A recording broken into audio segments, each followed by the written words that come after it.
¿qué tal, papás de Muca Kids After School Club? Este día nos encontramos en la Dirección de Protección Ciudadana y Bomberos.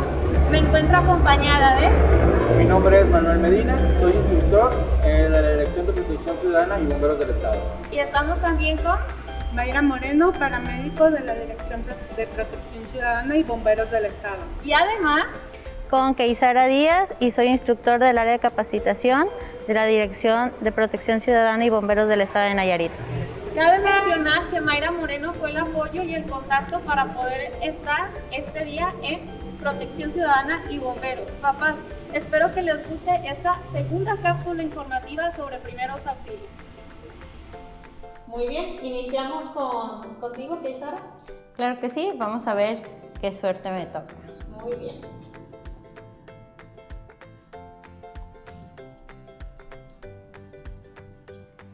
Esa es una pregunta muy importante que me gustaría pasársela a mi compañero Manuel, que justamente hemos leído de esos temas, entonces se la voy a pasar para que la lea y entonces nos explique. Perfecto, si nos puedes apoyar a leerla en voz alta. Claro que sí, dice, cuando un niño sufre una caída, ¿qué debemos hacer?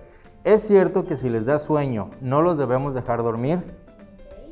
Es una creencia que tenemos de que si un niño se golpea o tiene un golpe fuerte en la cabeza, no lo dejes dormir. ¿Ok? Esto, bueno, no es verdad. Si es la hora de la siesta, si se cae, no sé, a la 1 de la mañana, 2 de la mañana y es la hora de dormir, se puede dormir, no hay ningún problema. Aquí el detalle sería tenerlo en observación, checar si no tiene vómito, si no pierde el equilibrio, si tiene un dolor intenso, incluso si puede haber alguna lesión o alguna fractura. Sí, eso es lo que se tiene que revisar. Si vemos alguno de esos síntomas, entonces sí hay que buscar atención médica de inmediato. Ok, entonces podría decirse que ha sido un mito en la cultura mexicana y la única cuestión que nos recomiendan ustedes es estar monitoreando al infante y el equilibrio, que es muy importante también, parte de ello, y algunas otras características. Pues muchas gracias por eso, entonces hay que dejarlos dormir. Sí, incluso complementando, a veces, como comentaba Manuel, hay veces que los niños se caen en cierta hora que regularmente duermen o lloran mucho y se quedan dormidos, pero de llorar. Entonces también hay que ver esa situación, si es una hora que el niño regularmente duerme o a veces de tanto llorar se queda dormido. Solamente si se queda dormido hay que estarlo vigilando. Perfecto, entonces qué interesante saber este punto y sin interrupciones, porque muchas veces sucede y más se ponen irritables en ciertas ocasiones. Y la siguiente pregunta, ¿cuál sería? A ver, vamos a ver la siguiente pregunta. Lo voy a leer. ¿En qué consiste la luxación? ¿En qué consiste una luxación? Una luxación consiste en que una parte de nuestro hueso se sale de su lugar. ¿Sí? Nosotros, nuestros huesos se conforman por articulaciones. Entonces, cuando se unen en nuestros codos, en la unión de nuestro codo, esa es una articulación. Si se luxa o se sale, es cuando se sale de nuestro lugar, se desprende, vaya. Entonces, esa es una luxación, no es una fractura. Es muy diferente una fractura que de una luxación. Importante saberlo. Okay. Y si es recomendable reacomodar un hueso si se zafa, no es recomendable. ¿Sí? Siempre hay que tener conciencia de eso. No tenemos que hacer nada, solamente tratar de inmovilizar a esa persona, llamar al 911, que es importante para que nos apoyen los servicios médicos, ya sea con una ambulancia o en dado caso que no haya alguna ambulancia disponible, hay que trasladar al hospital a nuestro paciente. Es importante no tratar de acomodar el hueso como tal. ¿Por qué? Porque no sabemos qué podemos dañar. Lo más importante entonces es inmovilizar. Al infante, pero algo que también me genera interés es lo que comentas, que es importante distinguirlo. ¿Cómo podemos distinguir una luxación de una fractura entonces? Una luxación, cuando es una luxación, por ejemplo, son muy comunes en codos y en hombros. Cuando es en hombros se ve como un hueco, se ve plana esta parte. Nosotros tenemos anatómicamente, se ve como un arco aquí. y cuando está luxado se ve plano y se ve caído el hombro. Es que se le cayó el hombro y tocas y se siente un hueco. Eso es cuando es una luxación. Cuando es en codo, el codo se ve un poco hacia... Este piquito que tenemos aquí se ve hacia atrás. Entonces es probablemente una luxación. Cuando es una fractura, siempre se ven ondulaciones o se ve una deformidad como tal. Si nosotros, por ejemplo, voy a tomar en cuenta este papel, si nosotros, este es nuestro hueso que está plano completamente, si es una fractura, lo que se va a hacer es que se va a ver una deformidad, probablemente se va a ver como hundido, como una curvita, ¿sí? Eso es lo que nosotros vamos a ver en una fractura. Perfecto, o va a haber intenso dolor, edematización, entonces sí es lo que vamos a ¿Con tener. una luxación también es el mismo dolor o más bien difiere?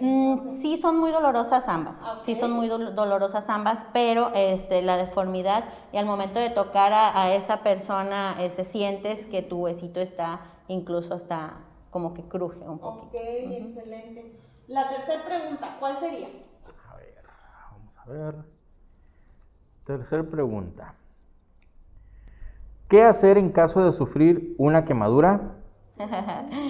Muy importante. Ay, cómo nos gustan estos temas de las quemaduras, la verdad. ¿Por qué? Por los remedios caseros.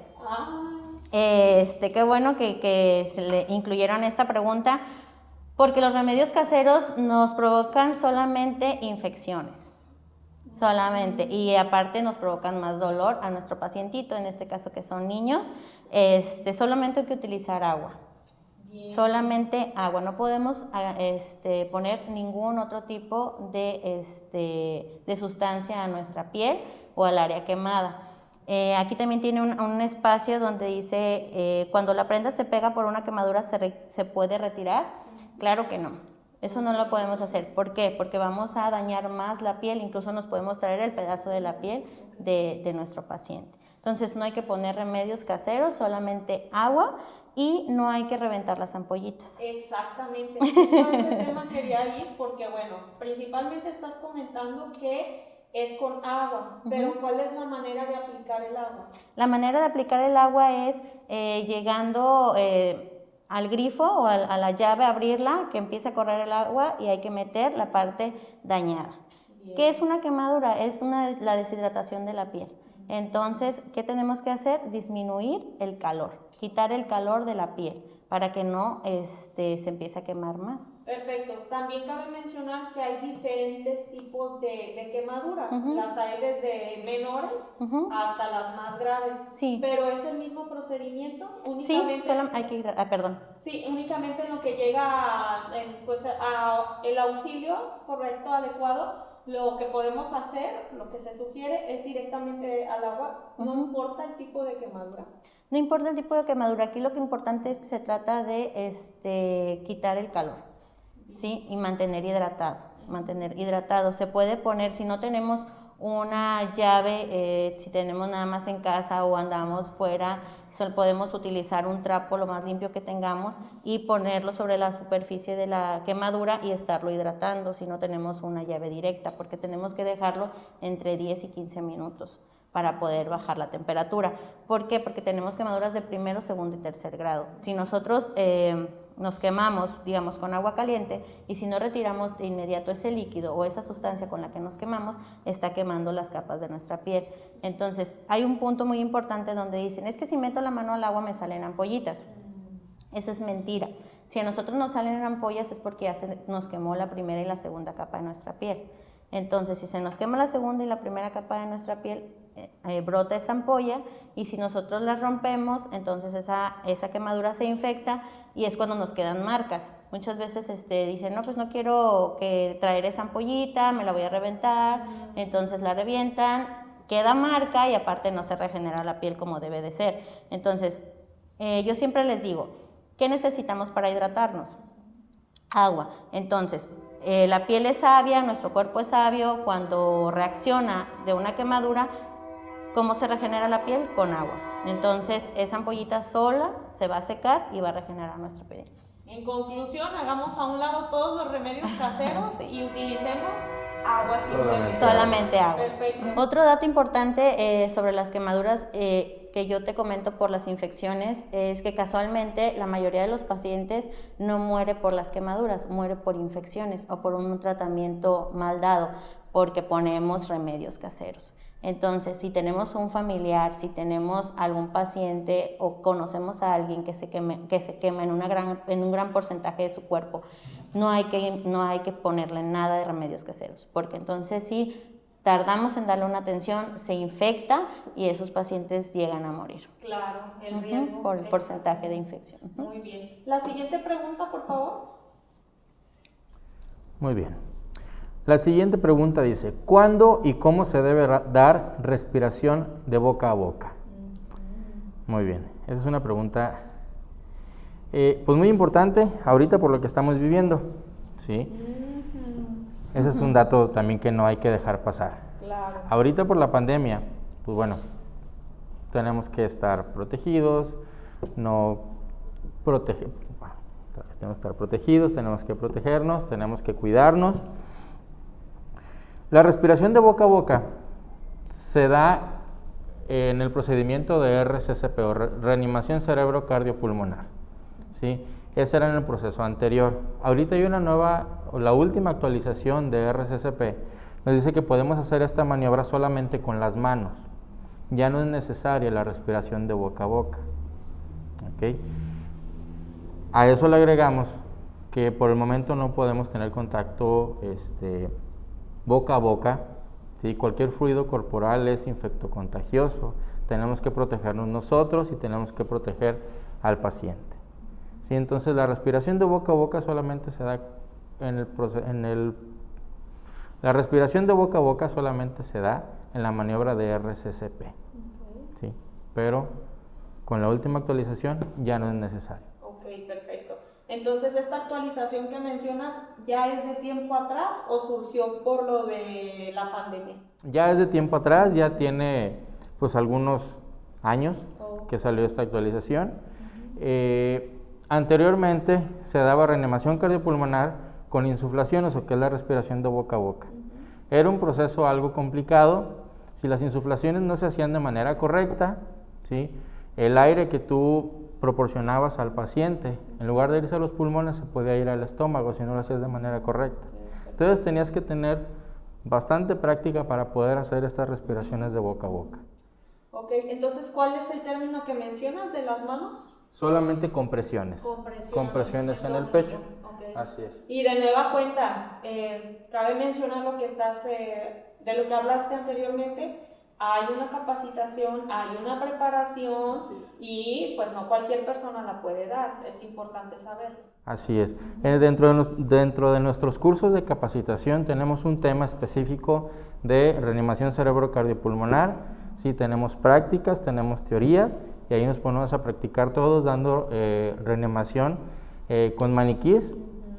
Son maniquís de tamaño pues natural, por así decirlo, de tamaño normal, de una persona normal, en donde viene toda la estructura para poder realizar las compresiones de una manera correcta. Claro, muy bien. ¿Cuál es nuestra siguiente pregunta, por favor? Vamos a ver nuestra siguiente pregunta. ¿Cómo detener una hemorragia abundante? ¿Cómo detener una hemorragia abundante? Porque especifica hemorragia abundante.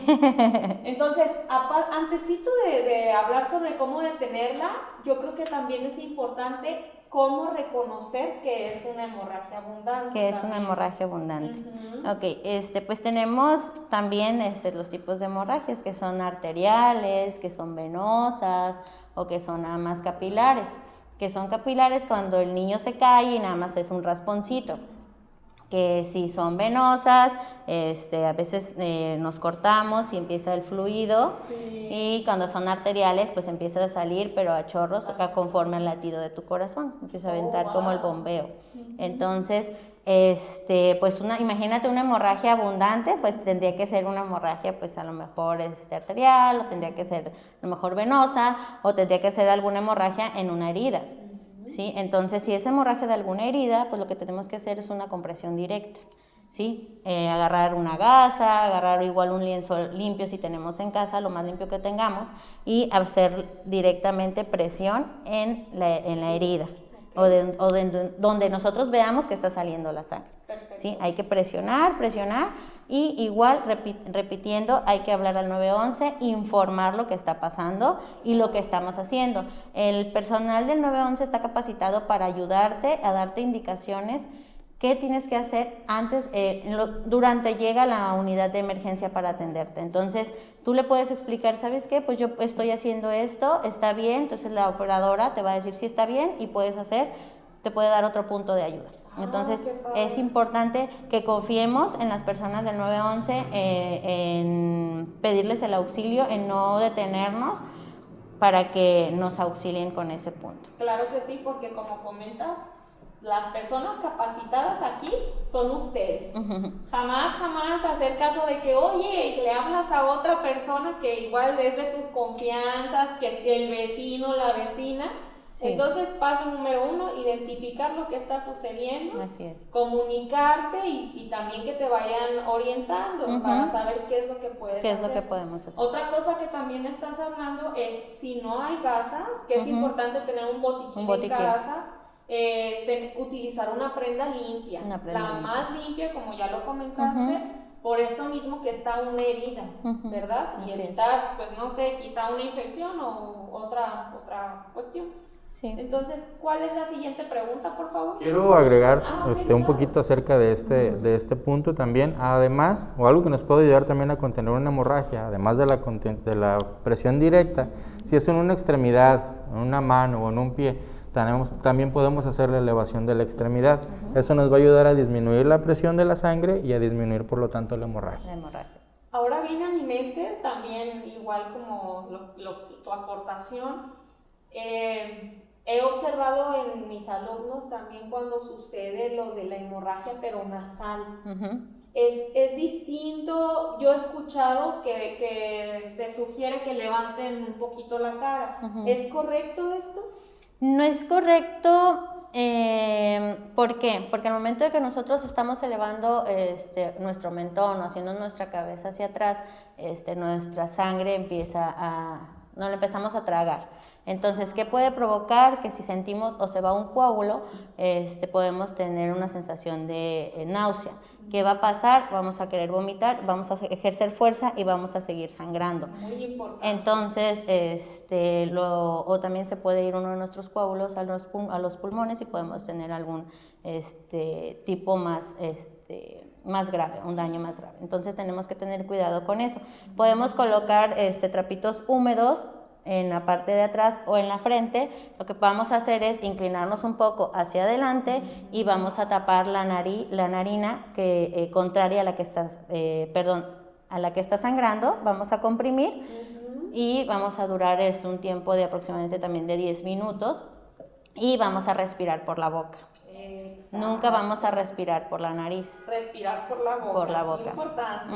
Sí, entonces, quitarse también esa idea de las sugerencias. Sí, de las Yo ya sugerencias. lo estoy viviendo también. Sí, entonces hay que tener cuidado con eso y hay que tapar, hay que presionar para que no empiece a sangrar. Entonces, humedecer igual trapitos. Sí, no trapitos importa, igual agua, no importa. No importa, puedes ponerle un poquito más fría, pero no hay necesidad de que, por ejemplo, si no tienes agua fría, si no tienes a lo mejor hielitos o algo, puedes ponerla directamente de la llave y puedes ponerlo. No hay, porque si no, a veces, no, a mí me dijeron que tiene que ser fría, ¿no? O que, sí. Pero ¿Quién te dijo? Mi tía. Mi tía me dijo, tía entonces sí.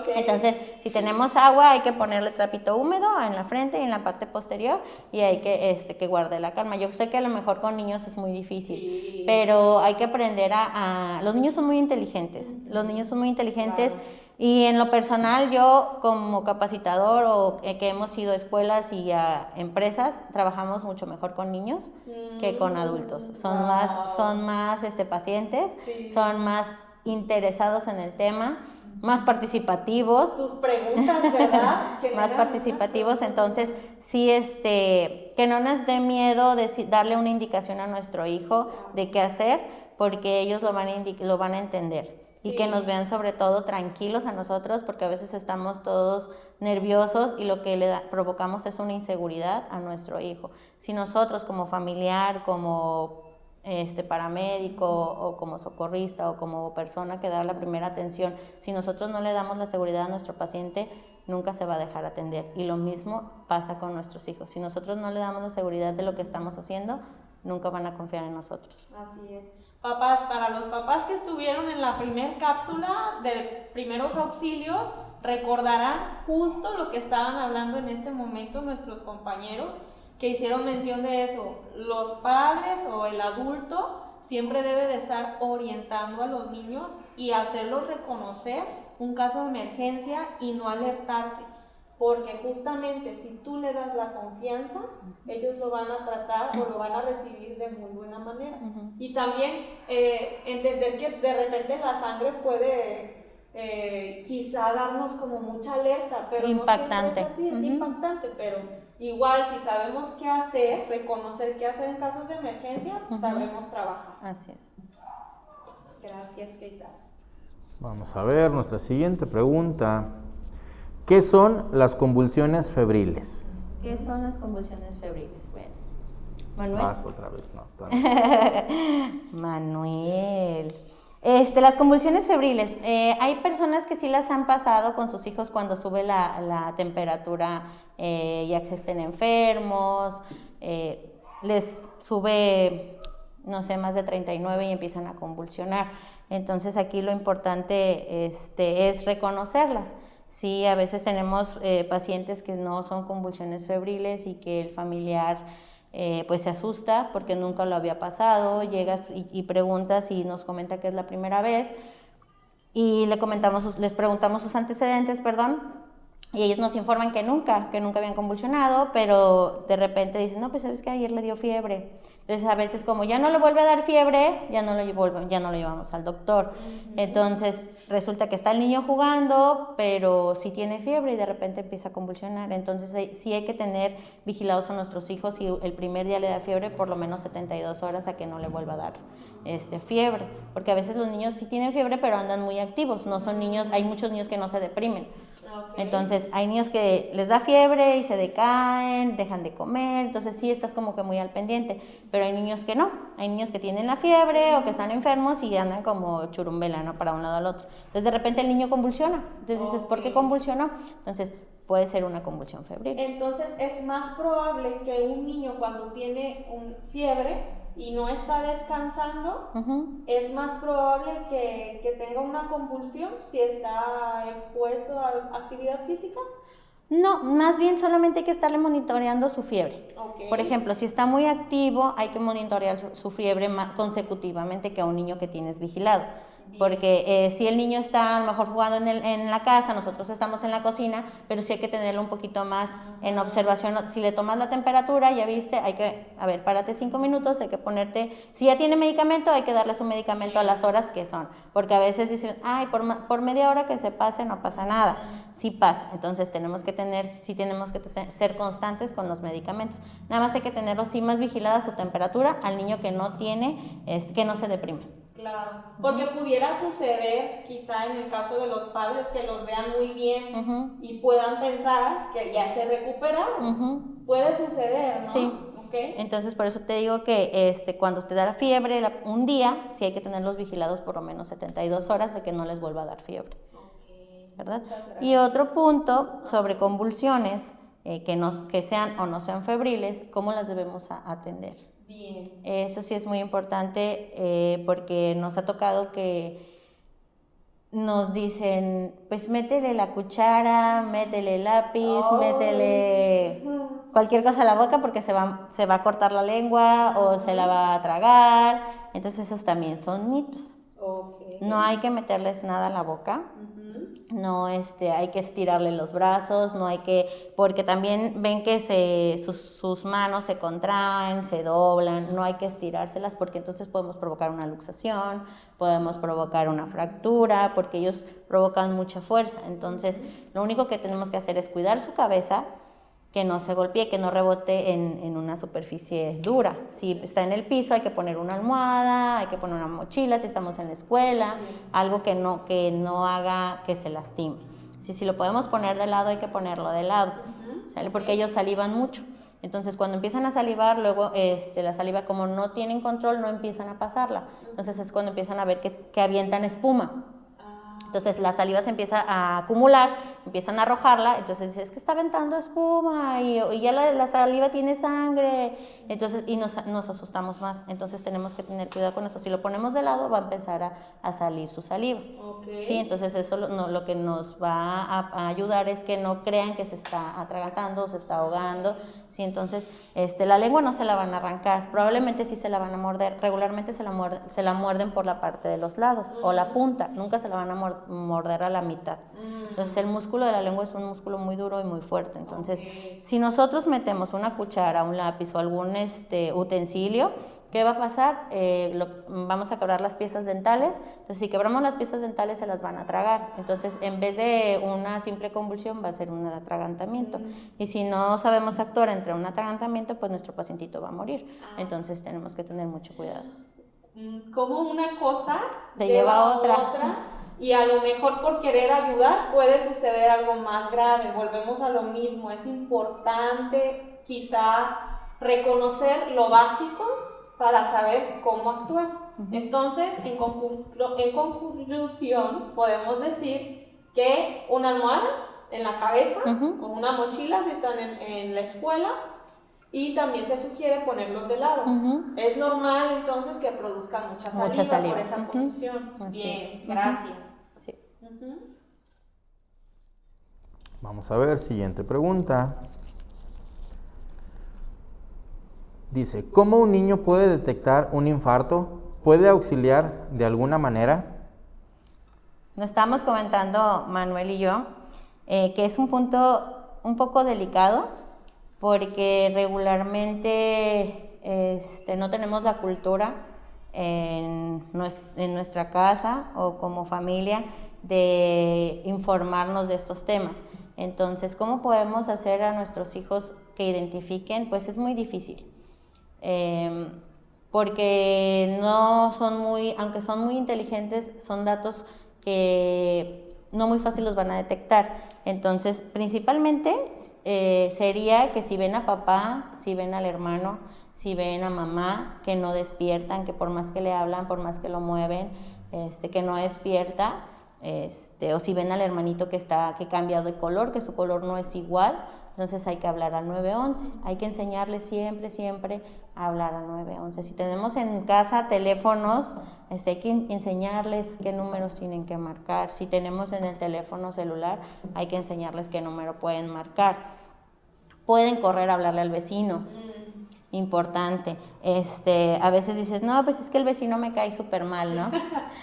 Suele pasar que no tenemos mucha comunicación con el vecino y a veces decimos, ay, no, pues es que el vecino pues no es muy de mi agrado, pero a veces el vecino nos puede salvar la vida, tanto a ti como a tus hijos, o tú le puedes ayudar a tu vecino. Entonces sí es como que algo importante que les podemos enseñar y darle la confianza a nuestros hijos de decirle, hijo, el día de mañana si yo estoy muy dormido, que no me despierto, háblale al vecino, que venga porque a veces tenemos hijos muy pequeños que no son, que no pueden identificar una situación así. Igual, si ves que mi panza ya no se mueve, porque si yo estoy dormido, mi panza se eleva, mi panza se baja, o mi pecho se eleva, mi pecho se baja. Entonces, ¿qué podemos hacer? Si tú ves que mi panza no se mueve, háblale al vecino, o habla al 911 y diles que mi papá no despierta.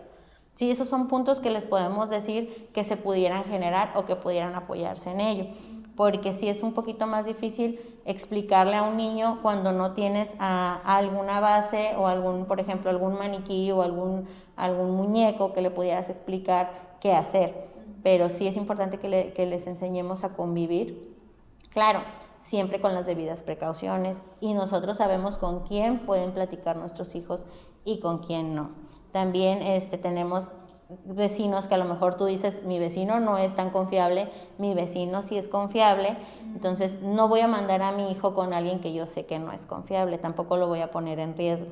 Entonces sí es importante esa situación, que hay que ver primero nuestros riesgos que tenemos alrededor a lo que nosotros podamos exponer a nuestro hijo. Y solamente cabe mencionar que no solo hay un vecino, Así tenemos muchos más vecinos. Manuel, ¿quisieras agregar algo al respecto? Sí, en esta pregunta yo lo enfocaría un poquito diferente. Para que un niño pueda detectar un infarto va a ser complicado. Es más fácil que a un niño le enseñes a detectar signos vitales. ¿Sí? A ver, te lo platico porque yo, por ejemplo, con mi hija, ella sabe detectar mis signos vitales. A ver, hija, ¿cuáles son los signos vitales? Respiración y pulso. ¿Cómo vas a checar mi respiración? Dice, te pongo el dedo en la nariz. Si se siente calientito es porque estás respirando. Excelente. ¿Cómo vas a checar mi pulso?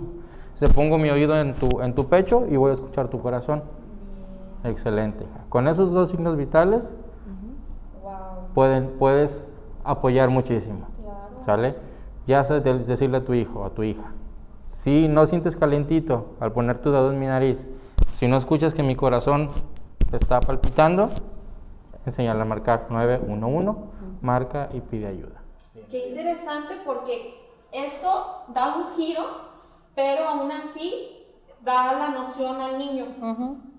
Quizá un infarto es difícil de reconocer para ellos, pero es fácil reconocer los signos vitales. Entonces puede ir encaminado, ¿verdad? Y entonces es más fácil, puedo escuchar tu corazón y demás, y aún así, si yo percibo algo, me comunico. Así es. Y cambia la situación, pero salva.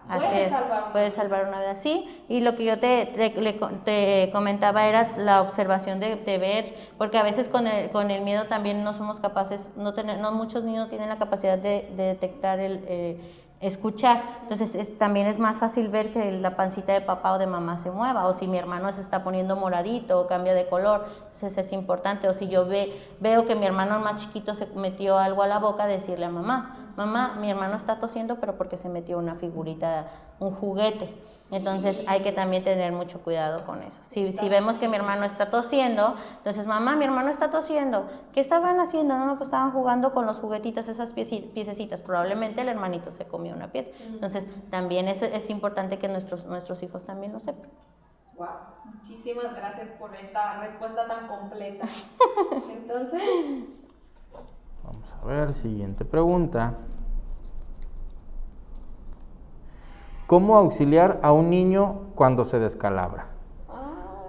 Bueno. Yo creo que de las básicas, me imagino, ¿no? Sí. Todos tenemos una en la cabeza. Una cicatriz.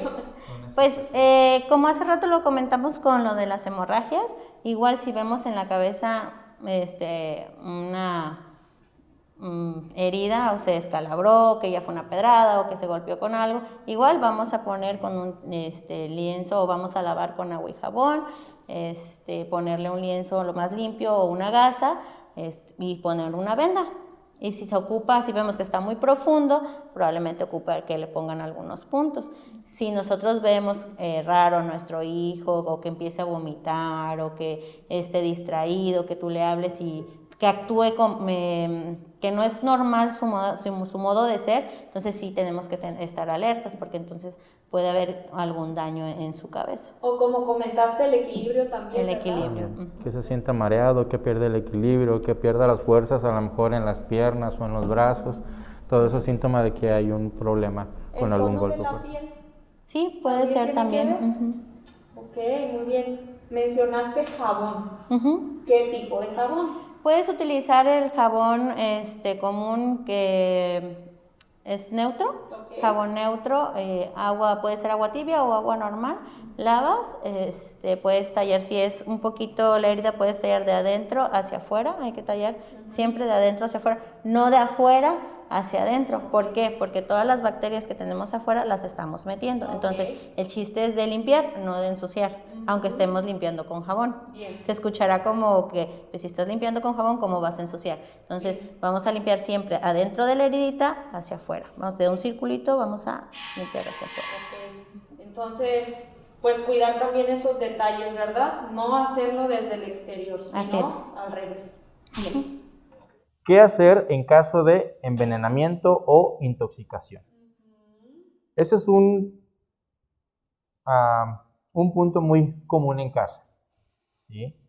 Normalmente dejamos nuestros químicos para limpieza, no tenemos la precaución o la costumbre de leer las etiquetas y en la etiqueta dice no se deje al alcance de los niños.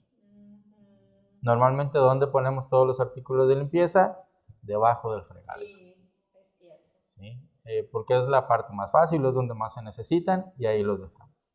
A eso le agregamos que a veces compramos por litros y no tengo en dónde ponerlo, se me hace fácil agarrar una botella de Sprite, una botella de algún refresco y ahí lo vaciamos y ahí lo guardamos. El niño no va a saber identificar si se trata de una bebida, de un refresco o se trata de un químico, como puede ser cloro, fabuloso, pinol, etc. Además, si le agregas que tienen colores llamativos, son rojos, son morados, puede pensar que es un jugo. Entonces, ¿qué es lo que va a hacer? Está solito el niño, abre las puertas, ve una botella de refresco con un líquido morado, verde fosforescente. Si yo lo quiero probar, se me va a antojar. Y es donde vienen las intoxicaciones, ¿sí? O, pues sí, una intoxicación. Otra creencia o remedios caseros, normalmente te dicen, haz lo que vomite para que todo lo que se tomó, pues lo regrese, salga de su cuerpo. O dale leche y con eso se corta el efecto. ¿Ok? Estamos en un error. El químico, al momento de ser ingerido, te va a irritar la boca, te va a irritar la garganta, te va a irritar el estómago. Si eso lo combinas con tus ácidos gástricos y lo regresas, te va a irritar nuevamente, ¿sí? Puedes sufrir úlceras, puedes sufrir un daño un poquito mayor. Le dicen tomar leche, con eso no hay problema. Ok, la leche no es un antibiótico ni es un antídoto para una intoxicación. ¿Qué es lo que puedes hacer? Sí le puedes dar leche, puedes darle a tomar agua, ¿sí? ¿Esto para qué? Para que el químico en su estómago se diluya y se disuelva, ¿sí? Y no sea tanto el efecto. Obviamente de inmediato hay que acudir al médico para recibir asistencia, ¿vale? Hay que llevarnos el producto para ver qué producto tomó y para saber cómo tenemos que actuar de una manera rápida, ¿ok? Pero no el hecho de decir, ya le diste leche, ya eso corta cualquier efecto, cualquier intoxicación, no es cierto. Y al hacerlo vomitar, solamente lo vas a irritar más, vas a dañar más. No buscar el vómito. No es como provocarle una doble quemadura. Así es. Si es, por ejemplo, ingieren un ácido, ya lo ingirieron, ya pasó, ya te quemó, vomitas y te vuelve a quemar. De regreso.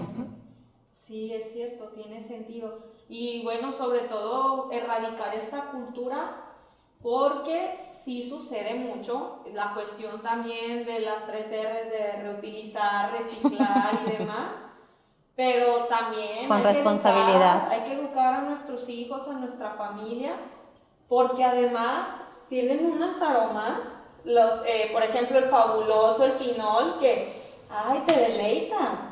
Pero pues hay que educar y guiar, y sobre todo yo creo que también tener un espacio en donde sea menos probable que el niño pueda despertar su curiosidad. Porque como comentas lo de las puertitas abajo, pues está al alcance de los chiquitines. Es donde pueden llegar más fácilmente, creo yo. Y como te comentaba hace rato, también educar a tus hijos. Si tú les informas a ellos que es algo malo, ellos también se quitan pero informarles cómo son. No decirle de manera chiquiada, ni jugando, ni nada. Es que ellos te vean serio, decir que en realidad es algo peligroso, porque a veces no te tomes esto del refresco fulanito porque te va a doler la pancita.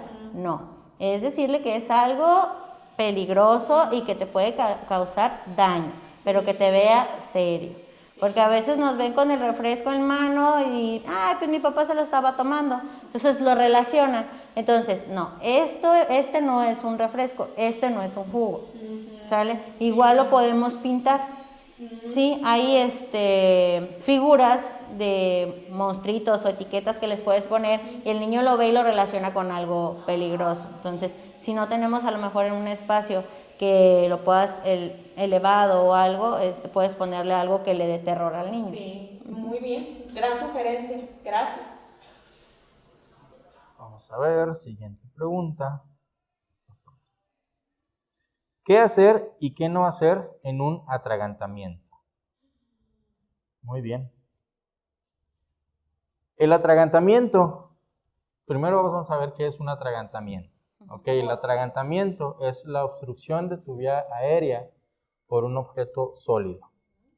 Okay. Al obstruirte ese objeto sólido, pues obviamente no puedes respirar. Bien, hay dos tipos de atragantamientos: atragantamiento parcial y atragantamiento total. En un atragantamiento parcial puedes emitir sonidos, ¿sí? Sientes mucha desesperación porque no puedes respirar de manera normal. Se limita mucho la respiración, sin embargo puedes emitir sonidos, ¿vale? Esto por ejemplo, para un adulto, ¿qué es lo que se tiene que hacer en un atragantamiento parcial? Solamente invitarlo a que tosa, decirle que tosa. Por medio de la tos, el cuerpo va a despejar su vía aérea.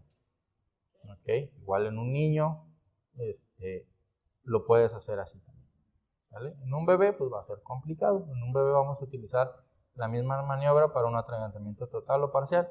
Varían, son 3 maniobras o 3 procedimientos diferentes.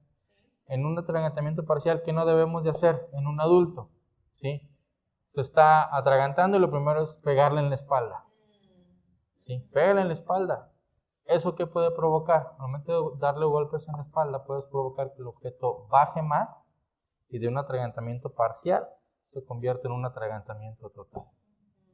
En un atragantamiento total tenemos que actuar rápido porque solamente tenemos aproximadamente 40 segundos antes de que la persona quede inconsciente.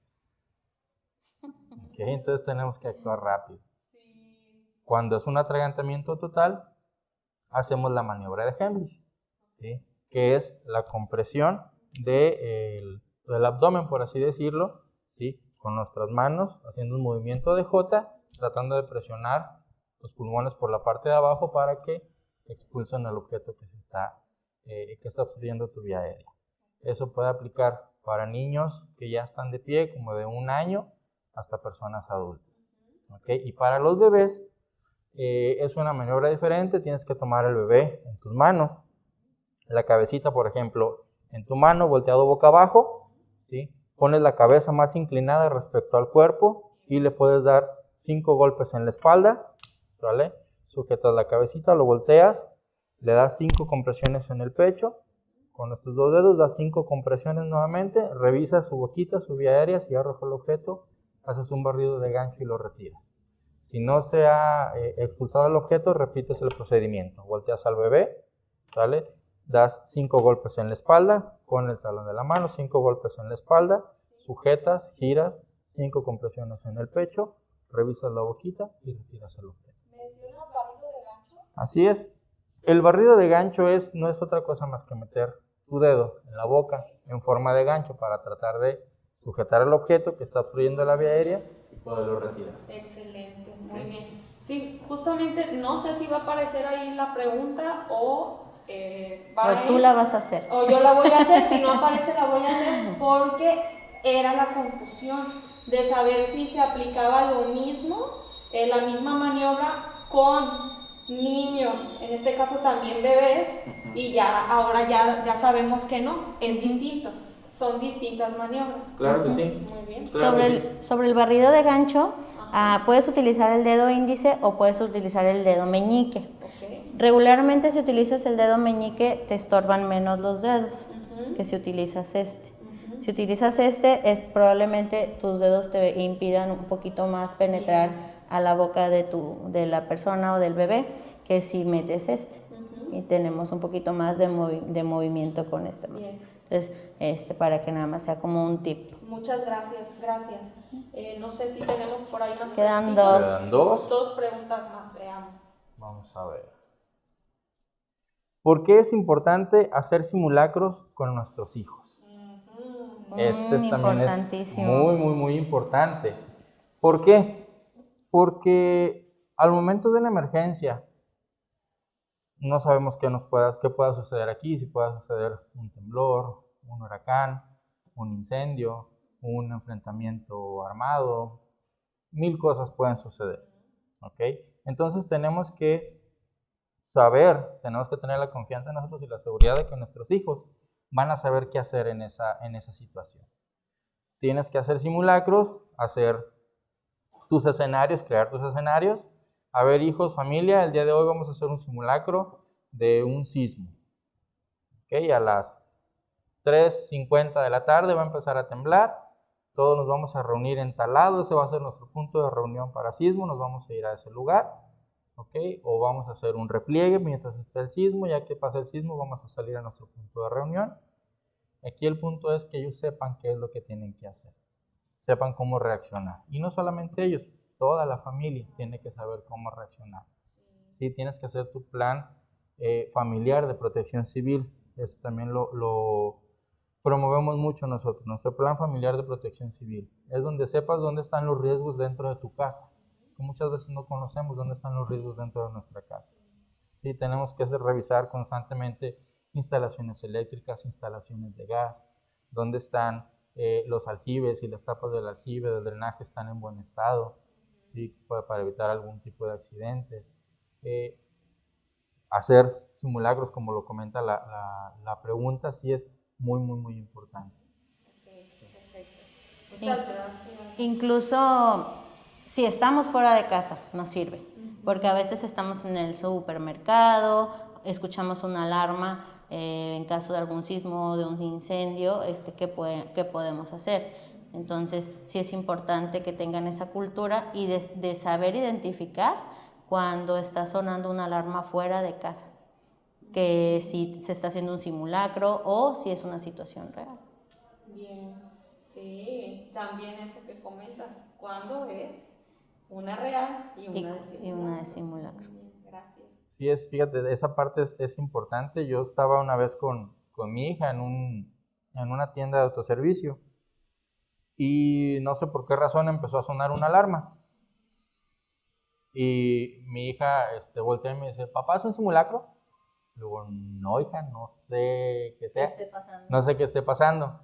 Y ya de repente vi que salió una persona corriendo y se fue a una salida de emergencia. Seguramente abrieron la salida de emergencia por accidente o por vagancia y eso activó la alarma en esa tienda de autoservicio. Pero es la importancia de que ella ya sabe que es un simulacro, ya sabe que si escucha una sirena, si escucha algo fuerte es porque algo está pasando y se pone alerta. Me dice, papá, ¿qué está pasando? ¿Qué tenemos que hacer? Wow. Sí. Y la situación aquí es porque también la cultura se las han dado en las escuelas.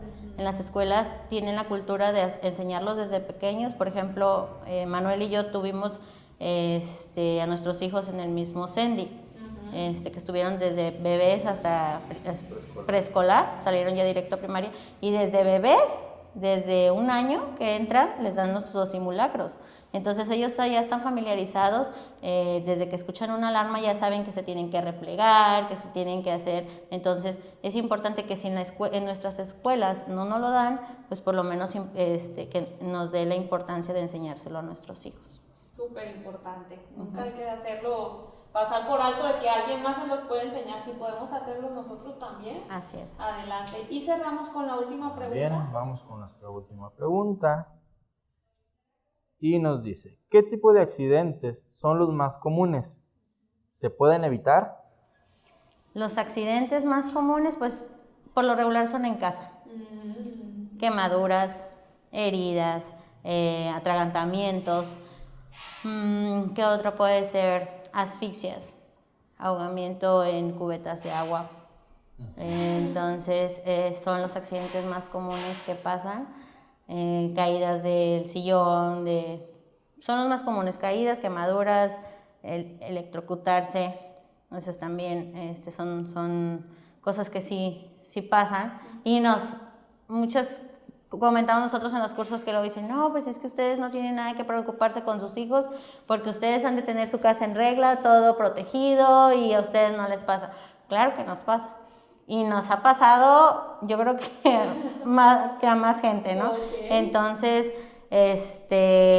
¿cómo se pueden prevenir? Pues aislando los contactos, puedes poner protectores de contactos en los enchufes. Yo en lo personal tengo el juego de cubiertos donde guardas los cubiertos lo tenía muy al alcance, entonces una vez metió el tenedor a un conector. Entonces, imagínate. Pues por eso te digo, también a nosotros nos pasa. ¿Por qué? Porque se enseñó a quitar los protectores. Entonces, sí tienen los niños unos alcances que tú dices, ay, no puede ser que ese niño haga eso. Entonces, los niños son muy inteligentes. Entonces, al momento de quitarlos, pues, órale, ¿no? Metes el dejar los cargadores conectados. Hay niños o bebés que llegan o están gateando y se los meten a la boca y están conectados. Entonces, también tienen que tener mucho cuidado con eso. Cocinar en las parrillas de atrás de la estufa. Si vamos a cocinar cosas, caldos o aceites, siempre hay que cocinar en las parrillas de atrás, nunca en las de adelante. ¿Por qué? Porque al momento si el niño está jugando o a veces que en la andadera, por X te volteas la cazuela o los mangos de la cazuela siempre tienen que ir hacia adentro. ¿Sí? Entonces, porque si las golpeas con algo, haces que bote y le puede caer al bebé. Entonces, sí es una manera de prevenir en las quemaduras. No hay que dejar en la regadera cubetas con agua en el patio, no hay que dejar nada destapado que tenga agua.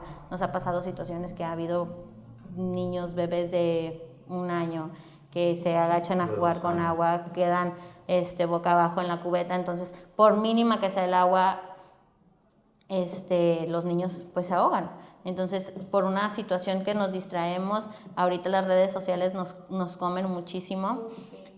El WhatsApp, el Facebook nos atraen mucho. Entonces, sí tenemos que tener mucho cuidado, tenemos que prevenir los líquidos, las intoxicaciones, las quemaduras por intoxicación. Entonces, sí hay que tener mucha prevención con eso. Y como comentas, esos detalles sí se pueden prevenir. Eso sí se puede prevenir. De las cubetas. Hay cosas que a veces suceden, ¿sí? Y no está en nuestras manos. Pero hay detalles que sí podemos prevenir. Tomar en cuenta y evitarlos. Muy bien. Nosotros somos de la idea de que la mayoría de los accidentes se pueden evitar. ¿Sí? Hay accidentes de tu hija salió a jugar y se cayó, se raspó. Pues bueno, son accidentes que no los puedes evitar, ¿no? Un golpe, una caída, una raspadura, pues ni modo. Pero accidentes en casa, por descuidos, esos, pues la verdad que la mayoría sí se pueden evitar y siempre hay que estar al pendiente de nuestros hijos. Como dice mi compañera Keisara, ahorita ves personas que se pierden el celular y dices, ahí está mi hijo, sí, ahí está en el otro cuarto, ¿qué está haciendo? Estaba jugando. ¿Ya lo viste? No, ¿hace cuánto tiempo no lo escuchas? ¿A cuánto tiempo tienes en el celular? 15 minutos, 20 minutos, media hora. Y tu hijo hasta más. Y tu hijo debe estar jugando, está muy tranquilito. No, nunca hay que confiarse, siempre hay que estar al pendiente de eso. Y dicen también que cuando hay silencio es porque algo está pasando. Sí. A veces te sorprendes y dices, ay, pues ya me rayó la pared, ¿no? Pero pues qué bueno que sea que te rayó la pared y no lo encuentras inconsciente. Pero también otro punto muy importante, no hay que designarle a nuestros hijos mayores que se hagan cargo de ellos. Sí, pasa mucho, ¿eh? Pasa mucho de que, cuida a tu hermano y tú estás en el celular. Y es válido como papás que necesitamos a veces esos 5 minutos, pero ¿por qué no decirlo, hablarlo con nuestra pareja? ¿Sabes qué? Quiero 5 minutos, hazte cargo de ellos, ¿no? Que dejarlos, decirle al hermano, ¿sabes qué? Cuida a tu hermanito, voy a estar en la cocina, o cuida a tu hermanito porque voy a hacer esto. Entonces, sí hay que tener cuidado con eso. ¿Por qué? Porque a veces les damos responsabilidades a niños que en realidad no tienen. Ellos no pidieron un hermano. No pidieron una responsabilidad. Entonces, así tenga el hermano 12, 13, 14 años, o sea, son niños que no tienen esa responsabilidad. Nuestros hijos, los responsables somos nosotros. Qué bueno. Y bueno, es así con este tema que cerramos. Nuestros hijos son nuestros, no de sus hermanitos. Agradezco el tiempo que se tomaron también a Manuel y a Keisara. Muchas gracias por ser parte de esta cápsula informativa. Y pues bienvenido siempre, Muka Kids va a tener las puertas abiertas para ustedes todo el tiempo. Muchas gracias y cuando quieran podemos seguir siendo parte de este proyecto, que es algo muy interesante y en lo que podamos apoyar estaremos aquí. Muchísimas gracias por la invitación. Hay muchísimos temas de primeros auxilios que podemos profundizar más, podemos ver más a detalle. La verdad que con todo gusto estamos.